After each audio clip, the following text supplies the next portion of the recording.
This is section 6.6 on trapezoids and kites. We're going to start off with the definition of trapezoid. And the trapezoid is a quadrilateral with at least one pair of parallel sides. So we've already talked about the parallelograms. A parallelogram would fall underneath the trapezoid family then. And when we look at the more traditional trapezoid, when we have exactly one pair of parallel sides, those are called the bases. So this top and the bottom are called our bases. And then if we have two sides that are not congruent to each other, those are called the legs then. And if you have a trapezoid that has exactly one pair of parallel sides, then those properties of the parallelogram that we talked about before aren't going to work. Specifically, the diagonals are not going to be bisecting each other. This is not going to be the midpoint of both of those segments, and opposite sides are not necessarily going to be congruent. Definitely the bases would not be congruent to each other. Otherwise, I'd make it more specifically into that parallelogram. We're going to look at two specific types of trapezoids. First of all, there's the isosceles trapezoid. And the definition for an isosceles trapezoid is a lot more specific than we had for the general trapezoid. An isosceles trapezoid has exactly one pair of parallel sides, and then your other two sides are going to be congruent to each other. So unlike the trapezoid, which was more open-ended, where we said that had at least one pair of parallel sides, in an isosceles trapezoid, you have exactly one pair of parallel sides, and your two other sides, the two legs then, would be congruent to each other. The isosceles trapezoid has some nice properties that we'll look at here in a little bit. And the other kind of trapezoid that we'll spend a little bit of time on is the right trapezoid. Right trapezoids aren't quite as interesting. They don't have as many properties to them. But the nice thing about right trapezoids, though, is that since you have the right angle in there, we can draw in certain segments and have right triangles. For example, if I draw in this height of the trapezoid, we have a right triangle there in the front. Or we could also draw in this diagonal from the upper left-hand corner down to the lower right-hand corner, and that created another right triangle. And that's going to be beneficial sometimes depending on what lengths you have and what lengths you're trying to find. Anytime you have right angles and right triangles, specifically, Pythagorean theorem will come into play. All right, we're going to look a little bit more now at the isosceles trapezoid and some of the properties that it has. If we were to draw in that altitude, also the height of the trapezoid, as well as this altitude over here, we created a couple of triangles on the outside. We already know that segment AC is congruent to segment BD. Another thing we know is that the distance between parallel lines is the perpendicular distance, and that distance can't change. So this distance has to be the same as that distance. The distance between parallel lines is constant, and those both represent the distance. So what we're able to do here then is prove that the triangle on the left is congruent to the triangle on the right using hypotenuse leg, using HL. Once we know that, then through corresponding parts, angle C would be congruent to angle D.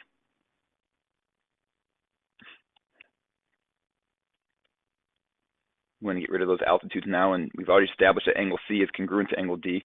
If I draw in diagonal BC, as well as diagonal AD, that creates a lot more triangles. And I'm going to focus on this yellow triangle, and it's going to overlap with this turquoise triangle. And those two triangles are going to be congruent to each other. Triangle ACD and triangle BDC must be congruent, because as we look at what they have between them, they have segment AC congruent to BD, so there is a side. We know angle ACD is congruent to angle BDC, so we have that angle. And lastly, segment CD is congruent to segment DC by the symmetric. So by side angle side, those two triangles are congruent to each other. And then because those triangles are congruent to each other, the implications of that are that the corresponding parts are congruent. Specifically here, segment AD is congruent to segment BC.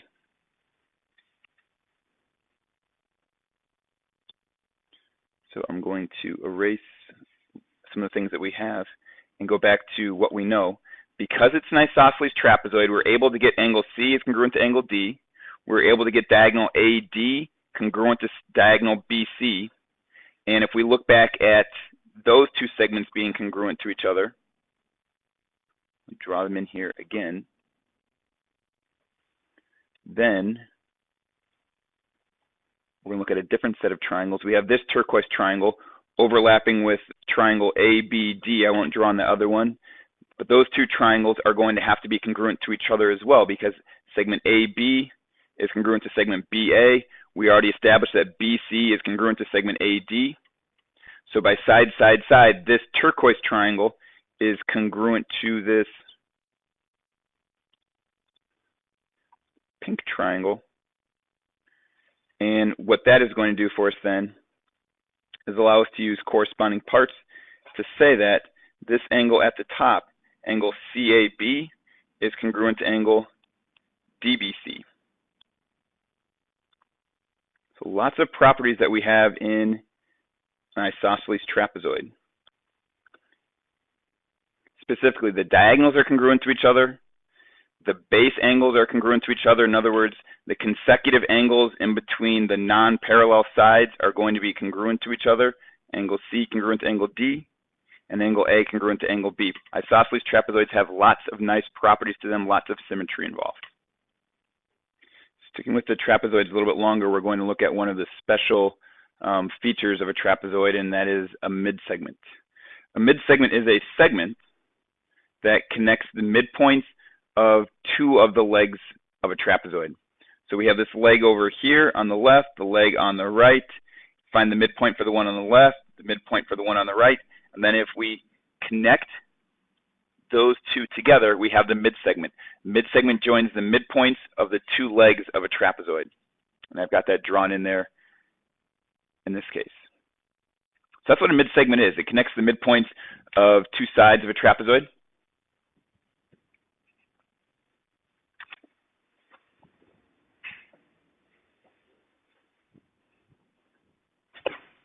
There are some properties of a midsegment that are going to be relevant to us.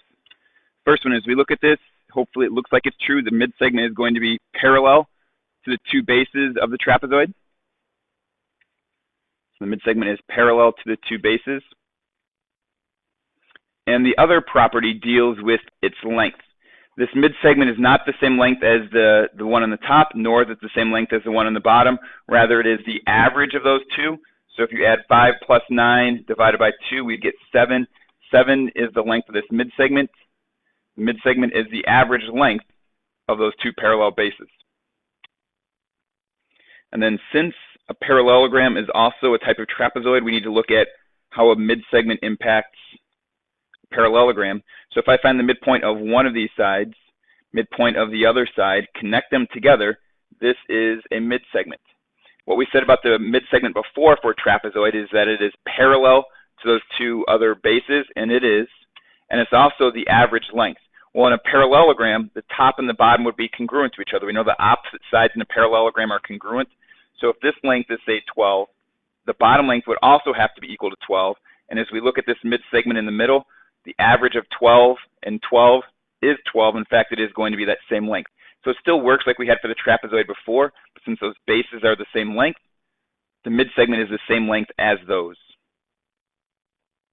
So when we talk about quadrilaterals, there's a trapezoid family. Underneath the trapezoid family, there is the big parallelogram family. And then parallelograms can be classified as rectangle, rhombus, maybe all the way down to square. Separate from that family is the kite family. A kite is also a quadrilateral.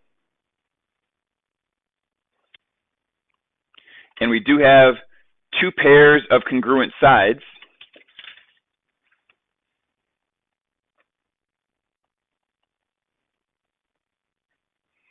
But the significant thing here is the location of those congruent sides. In a parallelogram, the congruent sides are opposite of each other. In a kite, what we're going to say to distinguish this from a parallelogram is that we have two pairs of congruent sides and opposite sides are not congruent. So that's how we're going to distinguish this one from the parallelogram family. Opposite sides are not congruent, but we do have two pairs of congruent sides. So as you look at the drawing over here, we have kite ACBD. Segment AC is congruent to segment AD. segment BC is congruent to segment BD. This is what a kite is going to look like. Now the kite also does have some interesting properties to look at, so that's why we're talking about it. First of all, opposite sides are not congruent. As a property, we can also say that opposite sides are not parallel.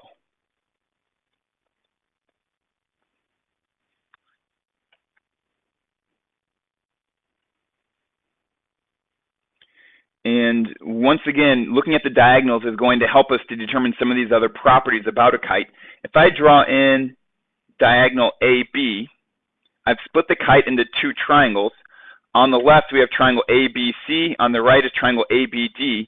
And we already have side-side between them. And segment AB is congruent to itself. So we actually have side-side-side, which means those triangles are congruent to each other. The other thing that gives us then is, since those triangles are congruent, corresponding angles are congruent. And as we have it now, angle C is congruent to angle D. So here's a specific case. We have a name of it. In general, when we're talking about the properties of a kite, we know that the angles between non-congruent sides are congruent. So since segment AC and BC are not congruent to each other, we're looking at the angle between them. Then on the right-hand side, segment AD and BD are not congruent. We look at the angle between them, and then those are the angles that are congruent. The angles between the non-congruent sides are congruent to each other. Other thing, because these triangles being congruent, I can say that this small angle is congruent to that small angle, which is a significant fact for us. And I'm going to draw in the other diagonal now, so diagonal CD. And let's see what implications this one has for us. Okay, going back to the triangle BCA being congruent to triangle BDA, we know that these two angles are congruent to each other. I'll call them angles 1 and 2. Also, angle 3 is congruent to angle 4, and that's because of corresponding parts. In other words, one of our fine students pointed out that this diagonal, the one that's connecting the vertices between the congruent sides, is bisecting those angles. So the angles between the congruent sides is bisected by a diagonal. Diagonal. Oops.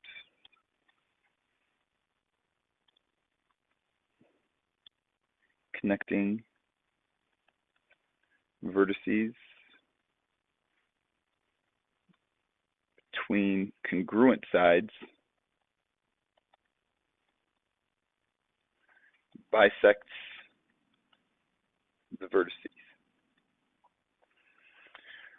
All right, next step, more with the diagonal. If we look at this green triangle compared to this yellow triangle, segment AC is congruent to segment AD, angle 1 is congruent to angle 2. This segment is congruent to itself by the reflexive, so those green and yellow triangles are congruent to each other. By corresponding parts, this angle 5 and this angle 6 are congruent to each other. Because of their location, they form a linear pair, so they're supplements and they add up to 180. If they add up to 180 and they're equal, it means they're both 90 degrees. In other words, we know that these diagonals also are perpendicular to each other.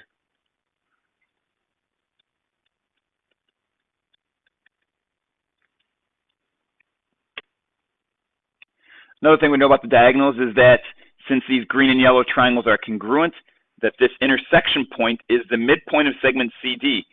By corresponding parts, this segment on the left is congruent to that segment on the right, so this intersection is the midpoint of this diagonal. Diagonal CD, the one that connects the vertices between the non-congruent sides, is being bisected by the other one. We're going to get to some coordinate problem next. We have quadrilateral with vertices at M, I, L, and K. Our goal is to classify it as specifically as possible. So, like we've done in previous coordinate problems, in order to classify this, we are first of all going to calculate slopes. The slope of segment MI is 0 over 3. The slope of KL is equal to 0 over 2. And then we're going to look at the other sides. The slope of segment MK is -4/5. And the slope of segment IL is -4/4.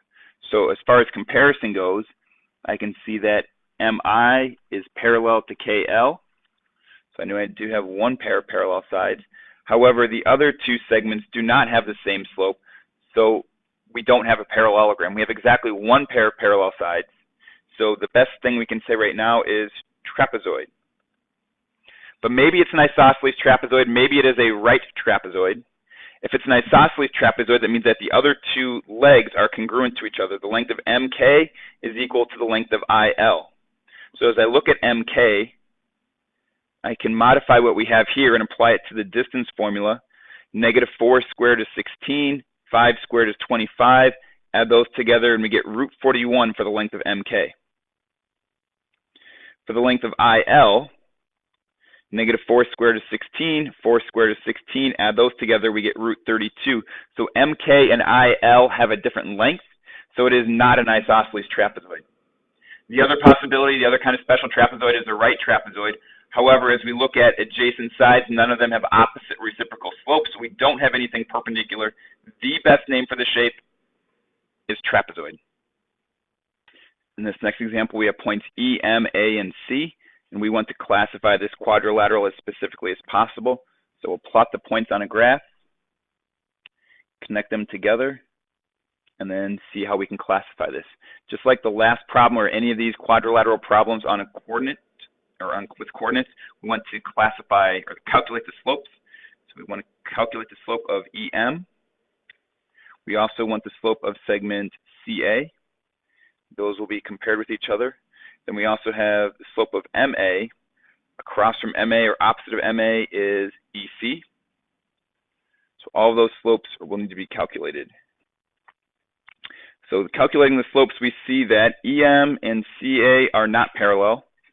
MA and EC are also not parallel, so we have no parallel sides. So it's nothing in the trapezoid family. However, it might be a kite. Kite opposite sides are not parallel. Also, opposite sides are not congruent, but we do have some consecutive sides that are supposed to be congruent. So next we'll go to the lengths. If the slope of EM is equal to 3/1, not simplified, then I can calculate the length of segment EM. 3 squared plus 1 squared is 10, so EM is √10. And keep going down through this list. CA is 49 plus 9, that's the square root of 58. Segment MA is square root of 10. And segment EC is also square root of 58. So as I look at those sides, CA and EC are congruent to each other. EM and MA are also congruent to each other. So we have a quadrilateral with two pairs of congruent sides. Opposite sides are not congruent. This is the textbook definition of a kite.